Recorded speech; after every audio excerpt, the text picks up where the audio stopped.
Should you have a mutual signed contract with your MLM software company?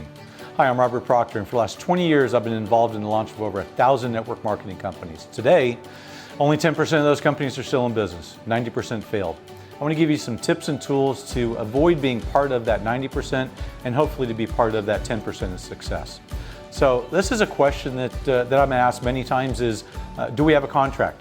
Are we going to sign into a contract? What's that contract going to cover?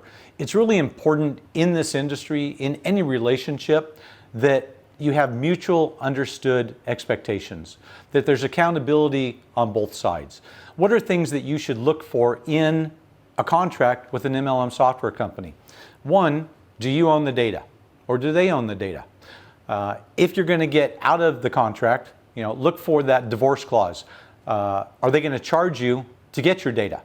So many times I've had horror stories over the years of companies that went to leave their software company and found out that they didn't own the data because they didn't read the fine points of the contract. What type of support are you going to get? And are you going to have to pay for that support? What type of training are you going to get? And are you going to have to pay for that training? A really good MLM software provider, they should be giving you their training for free. They should have in-person training. They should have online training. They should have training with questions and answers. They should have video training.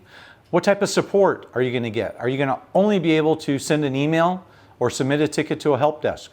Or are you going to be able to call up on the phone and talk to a real person? In today's internet, it seems like everything is send an email, submit a ticket. I love Amazon and I love Amazon Prime. But try to get hold of somebody over at Amazon to complain that you didn't get a package. Same thing in your contract. If you've got a problem, not if but when, if you've watched my other videos, it's not a matter of if you're going to have a problem, it's a matter of when are you going to have that problem and how are you going to handle it. So are you going to have to pay for training? Are you going to have to pay for support? Are you going to have to pay each time you want to add a merchant account into the system? Are you going to have to pay each time you want to change the page on the website? Are you in control or are you being controlled?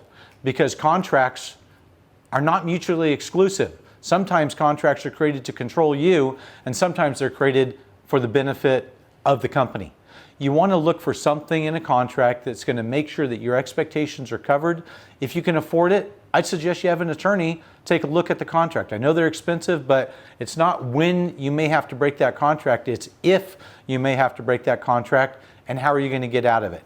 It's what your expectations are with your software provider, and is everything that you could possibly think of, it's never going to happen, but is it covered under that contract? If you have questions on what should be included with the MLM software contract you're looking at signing, do me a favor, give me a call, send me an email. My phone number and email are on this webpage.